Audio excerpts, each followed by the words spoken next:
Allez, Kaba, je te passe la parole. Mets-nous un peu, plante-nous un peu le décor de votre très très prochaine activité. Ok, bonsoir à tous. Bonsoir à tous les téléspectateurs. Déjà, en préambule, j'aimerais vous remercier de nous avoir donné l'opportunité de communiquer sur ça ressemble à un livre, événement. Hein, 2 points tirés à la ligne. C'est le blog, c'est le blog. C'est le blog. De remercier pour à la ligne. C'est le... Allez, merci. Ouais. On se moque beaucoup ici, nous, hein, t'inquiète pas, c'est de bonne guerre. Il n'y a pas de souci, c'est de bonne guerre. Okay. Donc, du coup, j'aimerais aussi remercier ces gens qui nous ont accompagnés ici ce soir, parce qu'il n'y a pas de meilleure façon de renouveler son soutien à quelqu'un que d'être en harmonie avec sa parole donnée. D'accord. Donc, du coup, les 3 journées des blogueurs et influenceurs guinéens est un projet citoyen, globalement, qui est parti d'un constat qu'on a, en tant qu'acteur de la société civile, fait sur le terrain. C'est qu'aujourd'hui, on assiste à une prolifération de blogueurs et d'influenceurs chez nous, sans principalement pour autant savoir quelles sont les principales missions de ces derniers. D'accord. Donc du coup, nous, on a observé, et ce qui arrive, c'est que beaucoup pensent que pour avoir de la visibilité, de la notoriété aujourd'hui, il faut ternir l'image des gens sur les réseaux sociaux, il faut salir les personnalités, il faut présenter des contenus qui ne sont pas assez surtout que la politique s'est mêlée à tout ça. Exactement. Et l'autre côté que je vais prêter, parce que l'inspiration est venue de Al et tout, c'est de dépolitiser aussi le métier de blogueur et d'influenceur. Donc, nous voulons les responsabiliser et les rappeler leurs devoirs citoyens. Parce qu'avant d'être blogueur, influenceur, on est déjà d'abord à la base des citoyens et en tant que citoyen, on a des devoirs vis-à-vis de notre communauté. Ouais. Et ce devoir pour chacun d'entre nous ici, c'est de contribuer efficacement au processus de maintien de la paix, à la promotion de la culture, de la citoyenneté. C'est très bien ça. Donc, nous avons prévu beaucoup d'activités à cet effet. Nous avons prévu d'organiser le panel à l'ouverture, c'est-à-dire le 17, faire de la formation le 18, parce qu'aujourd'hui, nous sommes quand même parvenus à fédérer une 50aine de blogueurs autour de cette activité qui adhèrent déjà à l'esprit. Parmi lesquels il n'y a pas Ibrayat. Parmi lesquels il y a Ibrayat. Ah bon? Je le vois là, en background. Ok, d'accord, vas-y. Parmi lesquels il y a Ibrayat, il y a Bouba Konso, il y a Bachir, il y a Kerfala et il y a plein d'autres jeunes aussi qui administrent des pages qui sont bien connus sur les réseaux sociaux. Et ce qui est important avec ce projet, c'est qu'on a permis de les rassembler et les permettre sur la base de se quoi, connaître. Justement, quelqu'un peut se donner, je veux dire, la fonction ou si l'attribution de blogueur ou homonyme. Est-ce que vous avez à votre niveau une sorte de barème où vous vous dites, ben tiens, à partir de tel quota d'abonnés ou de quelque chose, tu deviens influenceur, à partir de tel centre ou angle de traitement des sujets sociétaux, tu deviens blogueur. Comment ça se passe? Où on prend des gens selon les affinités ou selon la camaraderie? Dans le cadre de ce projet déjà, je vais d'abord commencer par répondre à votre question. C'est qu'à la base, à l'origine déjà, être un blogueur, c'est très généralement s'exprimer sur des questions sur lesquelles on est spécialisé, au fait, à la base. Et aujourd'hui, avec le développement des nouvelles technologies de l'information et de la communication, il y a eu, je ne sais pas aujourd'hui s'il y a eu une législation à la base ou une profession qui détermine à quel niveau il faut être blogueur et influenceur. C'est pourquoi j'ai parlé de prolifération. Aujourd'hui, c'est devenu commun à tous que lorsqu'on a une page, on communique tous les jours sur les réseaux sociaux et qu'on a une certaine notoriété. Alors moi je vais laisser celui qui se dit blogueur influenceur voilà. Sur la question. Alors à quel moment on passe de blogueur à influenceur ou d'influenceur à blogueur? Moi j'ai du mal à capter tout ça. Il faut qu'on comprenne une chose déjà. Dans le moment où on est sur les réseaux sociaux, on est tous des blogueurs. On est tous des blogueurs? Oui, parce que le blog, c'est quoi? C'est une page, une page sur un site internet. Donc, que ce soit Facebook, Instagram ou autre, ce sont des pages sur des sites internet. Donc, tout le monde, de base, devient blogueur à partir du moment où tu commences à communiquer sur un site internet, donc un blog, donc les réseaux sociaux, un blog. Cette appellation, en fait, ça découle en fait du fait qu'à l'époque où, vers les années 2004, 2005, Facebook, YouTube, quand c'est venu, les gens ne savaient pas. Donc, il y avait des gens qui faisaient des vlogs, des vidéos, il y avait des gens qui écrivaient. Donc, l'appellation qui était sur le web en général est venue sur les réseaux sociaux. Donc, c'est devenu blogueur. Donc, aujourd'hui, les gens essayent de s'affranchir de cette appellation de blogueur pour en faire des influenceurs, des youtubeurs ou des facebookers, parce que ça devient quelque chose de singulier sur le web en fait. Donc à partir du moment où on devient blogueur, on est tous blogueurs, d'accord? Donc on n'a pas besoin d'avoir un nombre d'abonnés, Par contre, être influenceur, c'est différent d'être blogueur. Vas-y, raconte-nous. Voilà. La différence, c'est qu'on est tous blogueurs. À le moment où on a des pages web. D'accord. On devient influenceur à partir du moment où, disons, des entités s'intéressent à nous ou des marques pour de la publicité, pour de la communication, pour quoi que ce soit, ou même avec Dioma Media m'inviter sur ce plateau aujourd'hui. Donc, attends, moi je suis pas d'accord. On peut être influenceur sans qu'il y ait de marque qui s'intéresse, mais que les gens écoutent votre message et que ce que vous avez envie de porter sur des sujets publics ou d'actualité sur votre pays puisse être entendu sans forcément être ambassadeur de la marque de quoi que ce soit. Attention, c'est ça aussi de l'influence. Attention, il faut savoir faire la différence entre un influenceur et un influenceur web. D'accord. Voilà, parce que ça se différencie à partir de là. D'accord. Quelle est la différence? Voilà. La différence, c'est qu'un influenceur, un politicien, c'est un influenceur. Okay. Un artiste, c'est un influenceur. Un footballeur, c'est un influenceur. Mais voilà. Maintenant, quand on prend. Donc l'influenceur web, c'est lui qui est avec les marques? Non, l'influenceur web, c'est celui qui est essentiellement sur Internet. D'accord. D'accord. Donc, quand tu es journaliste, tu es influenceur. Mais moi, par exemple, je ne suis connu que sur Internet. Je ne fais pas de la télé, donc, je ne fais pas de la web. Voilà, il faut savoir faire différencier les choses. Bon, les web humoristes, où tu peux les classer? Est-ce qu'ils font partie des influenceurs ou bien ça aussi? Ça, c'est la bonne ça. Oui. Alors, encore une fois, comme je le dis, tu peux, à partir du moment où tu es sur le web, tu es web quelque chose. D'accord? Un web.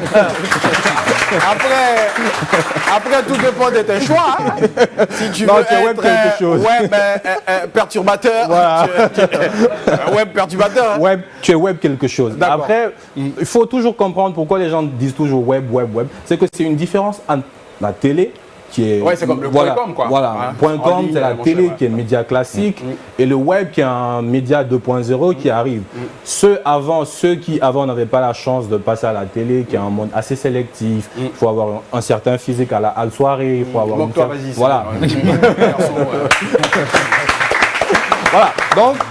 Aujourd'hui, les jeunes ont compris qu'ils pouvaient s'émanciper sur Internet parce qu'il n'y avait pas de barrière, parce qu'il fallait rien payer, il suffisait juste d'être talentueux. L'avènement des smartphones aussi ont facilité les choses. Tu as ton téléphone, tu te filmes et les gens apprécient. Voilà, donc c'est un peu ça. D'accord, aujourd'hui vous allez les fédérer autour d'un événement, vous allez les récompenser, mais récompenser quoi ? Exactement. Ils ont fait quoi pour les récompenser? C'est pas une cérémonie de récompense. D'accord. J'ai commencé par dire que c'est une activité, des activités citoyennes qu'on a prévu de faire. C'est qu'aujourd'hui, ils ont une position de force sur les réseaux sociaux. Et nous pensons que c'est des figures d'identification, donc ils doivent servir d'exemple. Et aujourd'hui, pour se faire attribuer le titre d'influenceur ou de blogueur, nous pensons qu'il faut avoir un impact sur la communauté. Est-ce que vous voyez? C'est en cela que être influenceur donne tout son sens. Et c'est pourquoi on les rassemble autour des activités que nous allons faire. C'est-à-dire, le panel, c'est identifier des influenceurs, médias, des acteurs culturels, des artistes, ici et ainsi de suite, des littéraires et ainsi de suite, qui ont une influence sur la communauté, de venir, de véhiculer ces messages de sensibilisation à l'endroit de ces blogueurs et influenceurs, à la bonne utilisation des réseaux sociaux. D'accord, à la bonne utilisation des réseaux sociaux. Ça, j'aime bien ça. Et j'ai bien envie de chuter là-dessus, si tu permets. Donc, on va partir avec tout naturellement l'œil à Pascal.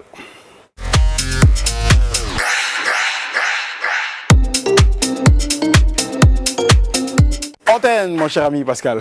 Justement, je me suis aussi intéressé au thème, mais moi je suis allé dans un autre angle parce qu'il est très important de parler des blogueurs, des influenceurs, des web humoristes, mais l'essentiel c'est de savoir est-ce que ces personnes ont un impact sur la société. Donc justement, j'ai choisi une partie de la jeunesse, c'est-à-dire je me suis orienté vers les étudiants qui sont souvent, comment je peux dire ça, qui sont souvent en ligne connectés, ils s'ennuient généralement, donc c'est pourquoi ils vont sur l'internet.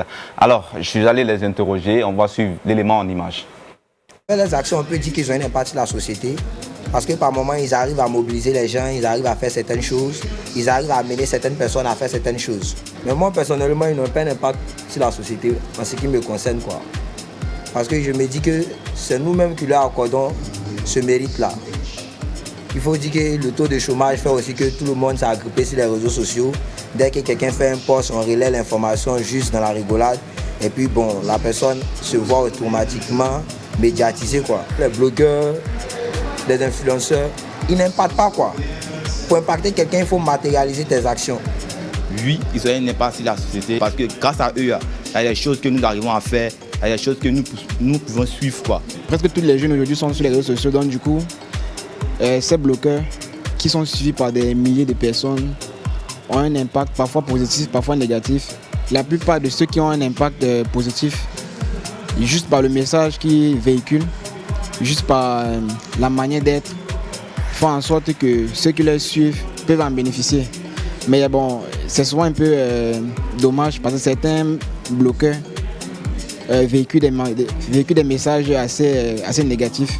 En même temps, c'est pas aussi un métier quoi. Les jeunes ne doivent pas se limiter seulement à ça, ils doivent faire d'autres choses. À mon point de vue, je pense que oui, les blogueurs ils ont un impact sur la société actuelle. Moi, je trouve que les blogueurs ont un impact négatif au sein de la société, surtout de la société guinéenne. Parce que généralement, si nous voyons les blogueurs guinéens, ils sont toujours en train d'insulter. Oui, les blogueurs, ils ont des influences sur la société. Bon, ça dépend de ce que le blogueur fait. Hein. L'influence, elle peut être positive, en même temps négative. Pour moi, oui, les blogueurs ont une grande importance dans la société, dans la mesure où, grâce à leur poste, on parvient à découvrir certaines choses. Par exemple, ceux qui ne suivent pas trop les infos à la télé, grâce au poste qu'ils font, on peut avoir des connaissances sur ce qui se passe et on peut aussi être renseigné. Et aussi, des fois, ils conseillent et font vraiment des trucs qui sont bien. Du coup, moi, je crois que les blogueurs ont une grande importance dans notre société. Ben, tant mieux alors. Les gars, je pense que votre cible, elle est désormais connue. Ouais. Il faut foncer dans les universités. Il y a du travail là-bas. Ouais. Hein? Non, c'est sûr. Absolument. C'est sûr, absolument. Voilà, il faut aller changer l'idée que les gens ont de vous, parce que j'avoue quand même que c'est pas faux. On est quand même dans un pays avec, je ne sais pas si le taux il a changé, 75% d'analphabètes. Ouais, et environ. Vous avez des personnes qui ont eu la chance d'aller en Europe. Et comme par hasard, ceux qui sont allés en Europe, c'est ceux qui ne parlent pas bien français. Le paradoxe est paradoxe. Et quand ils s'y retrouvent, quand vous les voyez sur les réseaux sociaux, j'ai vu Moïse en parler une fois, c'était pas faux. Il y a plein de noms que je ne vais pas citer. Ces dames-là qui se donnent à beaucoup de spectacles, entre guillemets, influenceuses ou blogueuses guinéennes, en train de faire des bagarres, des histoires, des clashs.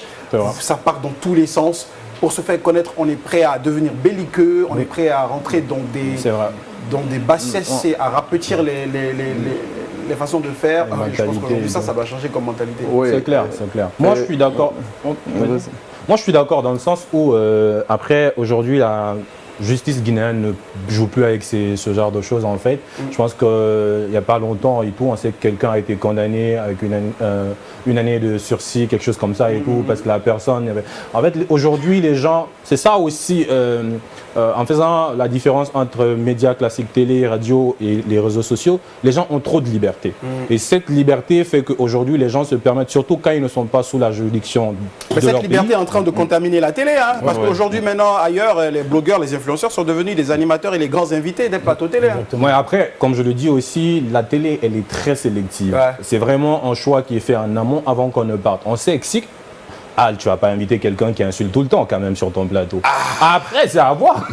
Si tu veux, voilà, si tu veux prendre ça pour toi, mais après... Coach Amand le fait. Hein.